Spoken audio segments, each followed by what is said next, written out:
buenos días, Panamá. Hoy es martes 20 de septiembre. Usted nos ve por Next Canal 21, nos escucha por KW Continente. En un día en que, llegó el informe de la OIT. Es un diagnóstico que es contundente. Pues las reservas se van a acabar si no se hace nada. Sobre todo, el trabajo informal es lo que realmente está ahora dando el sistema de pensiones en nuestro país. No hay relevo, ni siquiera el mixto y toda esta reforma que se hizo en el 2006 realmente fue efectiva, vista en el tiempo. Un día en el que miembros de Realizando Metas realizarán una marcha desde la Plaza 5 de Mayo hasta la Corte Suprema de Justicia. El punto de reunión es ahí, en esa emblemática plaza de la ciudad capital, a las 4 de la tarde. Bueno, el mundo, rendido realmente ayer ante uno de los actos de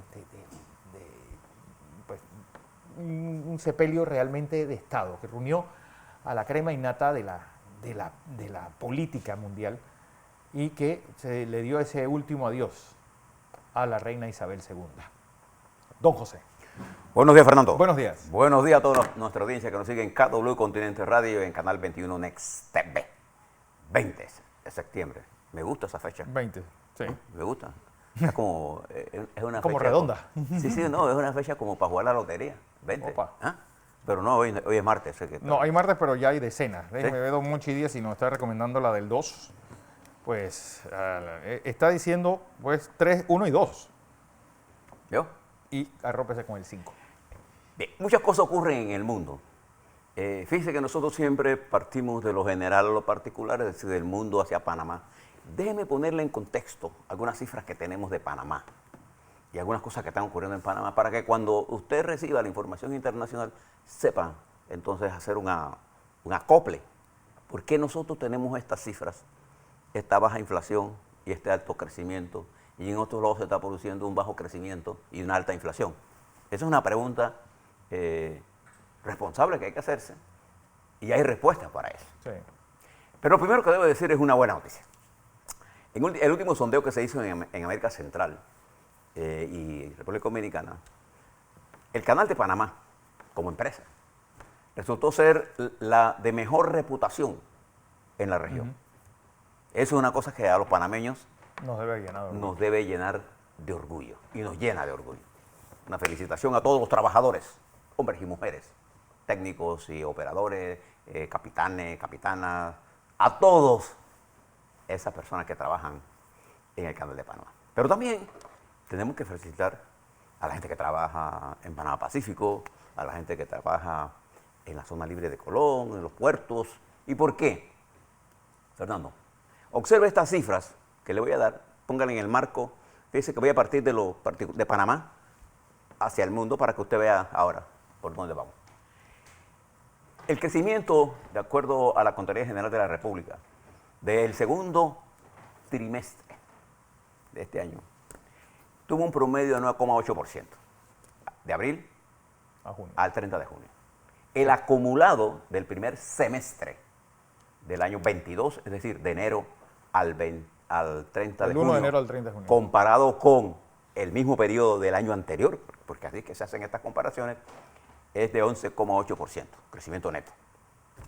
Esto implica cifras importantes de crecimiento de la economía panameña.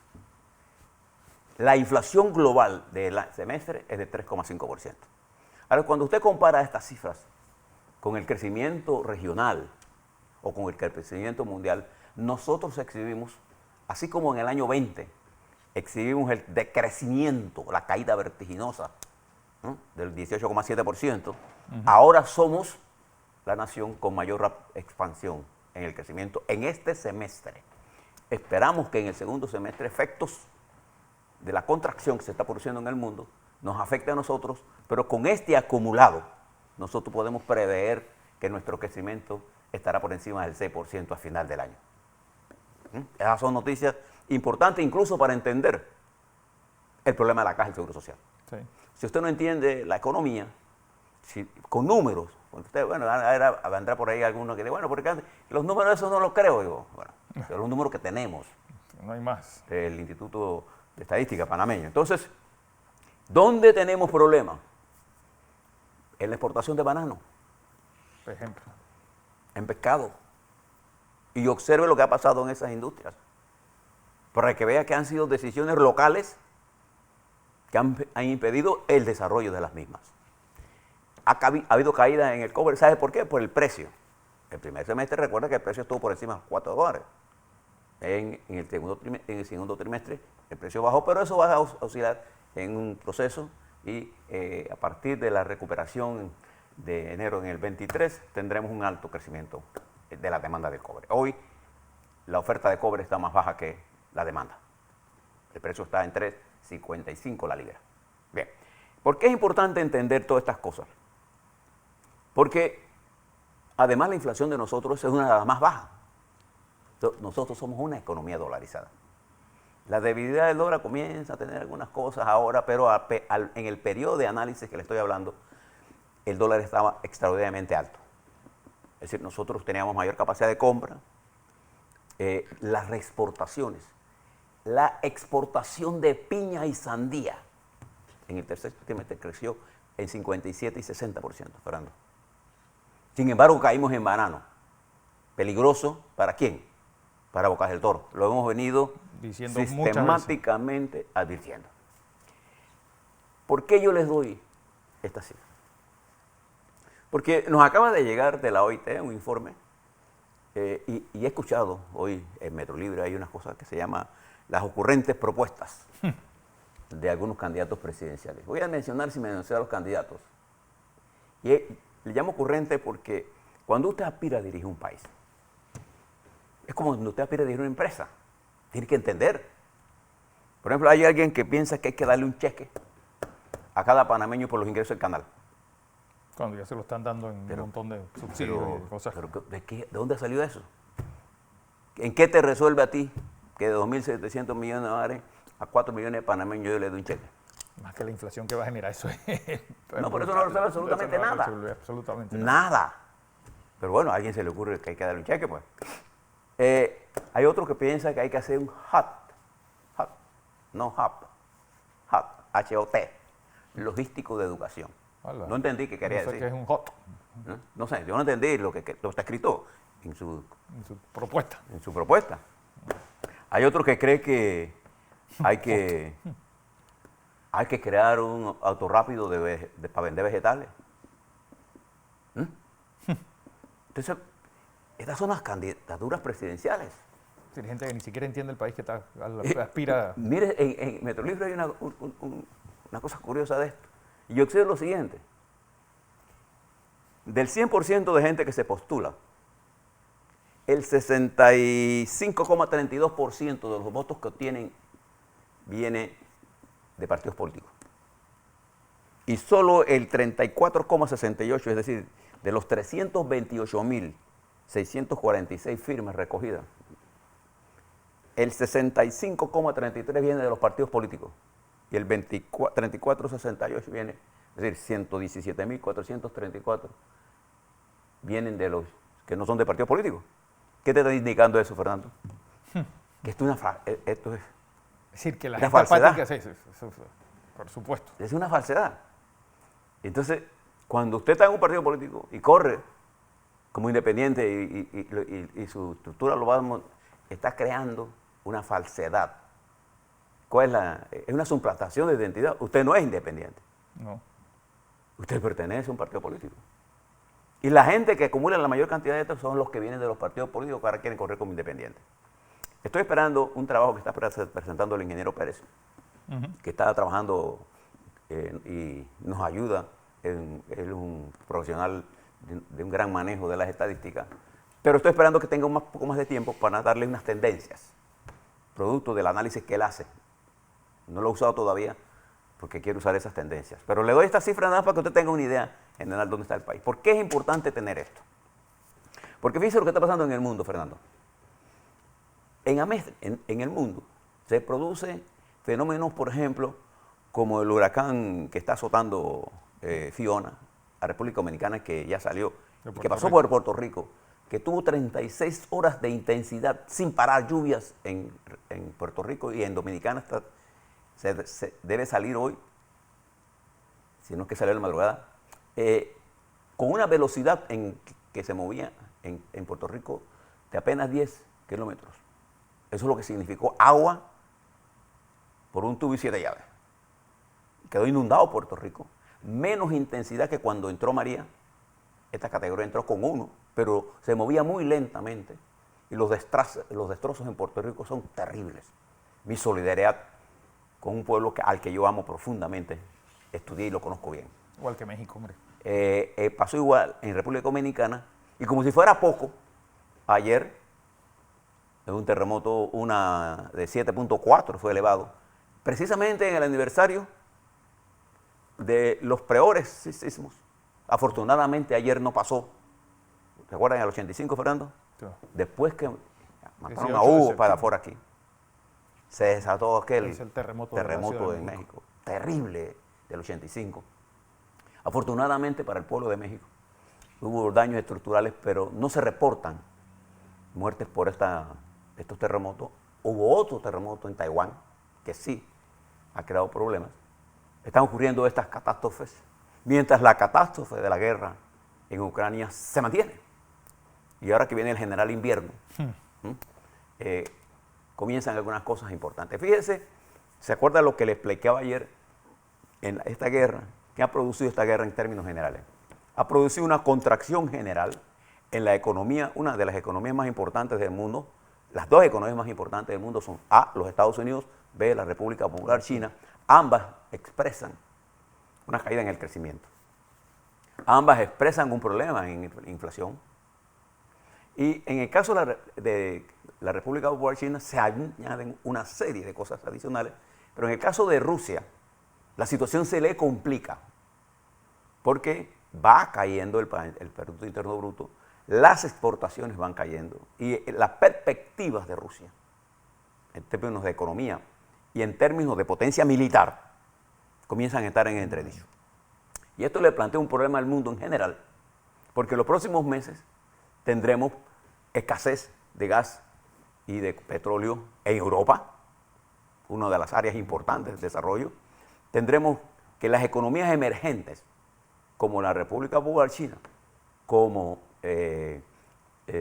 India, Brasil y Sudáfrica y Rusia, están creciendo por debajo de lo previsto.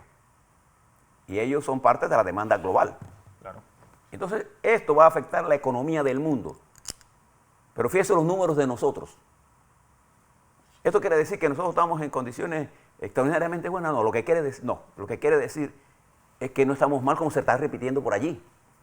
Bueno, y la pregunta es, ¿cuánto afectaron las protestas del mes de julio a este crecimiento? Porque sí, hasta junio, crecimos casi al 10%. Y la proyección para el año es de 5,5, 6.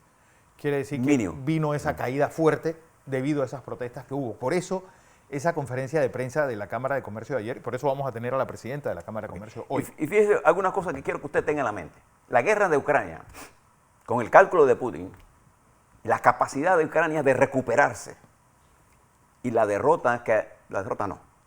serie de tropiezos que ha tenido Rusia en su ejército y en los errores tácticos operativos que han sido superados por Ucrania en estas semanas, han producido una nueva situación, un desgaste enorme de esa economía rusa, que tampoco era la gran economía. Sí. La economía más poderosa del mundo la representan Estados Unidos, China, Alemania, Inglaterra, Francia, Italia. Son las economías poderosas. Japón, Corea del Sur, Canadá. Bien, todo esto, téngalo, porque fíjese lo que le está pasando a Cuba. En medio de esto, que estamos en temporada de huracanes, Cuba arranca el domingo, la planta Antonio Guterres. ¿Qué es? Arrancó. Y cuando lo que hemos trabajado en un sector eléctrico, uno se alegra cuando uno ve que algún problema se ha arreglado en el sector. Bueno, arranca la planta, no había pasado menos de 20 horas cuando tuvieron que pararla. ¿Por qué? Por filtraciones y roturas en el sistema de esa planta. Tuvieron que sacarla. De la situación económica La situación de suministro de energía eléctrica, la situación económica, la situación de alimentos, la falta de luz eléctrica, ha provocado una nueva ola migratoria. Y el país está en caos. Ese país está en orden, forzado por un ejército que controla todos los ingresos, pero no puede controlar toda la población con hambre. No hay para comer en Cuba. Es una realidad que nos enfrentamos en nuestro país. Y termino por decirle que Argentina, ¿se acuerda que la gran pelea sobre el Fondo Monetario? Que si Cristina estaba de acuerdo y no sé qué. Al final se renegoció, está a punto de cerrarse la renegociación de Argentina con el Fondo Monetario, lo que le pondría a Argentina 3.900 millones de dólares inmediatamente a disposición para resolver una parte de los problemas. El Fondo Monetario cree que las medidas que se han tomado, como por ejemplo, ¿qué cosa? Frenar los aumentos salariales, frenar incluso los incrementos de presión de salarios indiscriminadamente, creando más inflación. Y entonces hay una serie de acuerdos que de concretarse podrían inyectar dinero. Y en Brasil, mire lo que ocurre, Bolsonaro, que se encuentra allá en Inglaterra, dice desde Inglaterra, ayer haciendo campaña, que si él obtiene menos del 60% del voto, hay robo. Oh. Solo en la mente de una persona de esa naturaleza se puede ocurrir que con el mal gobierno que ha hecho en materia de economía, de empleo, de pobreza, de la COVID, del manejo irrespetuoso a las mujeres que ha dado, él puede obtener 60%. ¿Qué indican los números? Datafola, por ejemplo, le da 15%, 13% de ventaja a Lula, estable en 45%. Y la IPSPEL, que es otra de las mediciones, pone a Lula con 10%, 10 a 11% de ventaja, 45 a 35, 45 a 39. Es decir, es estable la situación a 2 semanas y la segunda vuelta, si Lula no tiene el 50%, Lula ganaría por 18% en todas las encuestas que se están realizando. Entonces ya Bolsonaro, desde allá, dice que si él no saca el 60%, le robaron la elección. El Instituto Electoral de Brasil, con una amplia trayectoria, que ha pasado por todos los procesos de cambios de gobierno y ha sido impecable la actuación. Por eso nosotros sostenemos que aquí en Panamá nosotros tenemos que cuidar el Tribunal Electoral, porque las elecciones del 24 serán elecciones movidas y necesitamos un tribunal electoral fuerte. Por eso los ánimos muy calientes. Le estamos dando seguimiento a lo que está pasando con los diputados del Cambio Democrático. ¿Por qué? Porque ahí se decide el futuro de la elección. De la elección. Todas las normas que están establecidas fueron utilizadas por la Fiscalía del Cambio Democrático. Son violatorias de las leyes y la Constitución de la República de Panamá y creo las leyes electorales. Lo sabe el Tribunal Electoral. Entonces hay que prestarle atención a esto. Porque en momentos de confusión, lo que necesitamos es una fuerte institucionalidad. A la vuelta, queremos hablarle sobre un resumen de la audiencia, queremos hablarle sobre el Fondo Monetario, qué significa esto. De la OIT. De la OIT, qué significa esto, qué significa el diálogo y qué significan estas macrocifras panameñas con respecto al futuro. Porque esto tenemos que mirarlo ahora en las perspectivas correctas. A la vuelta, eso y más para ustedes. Así es.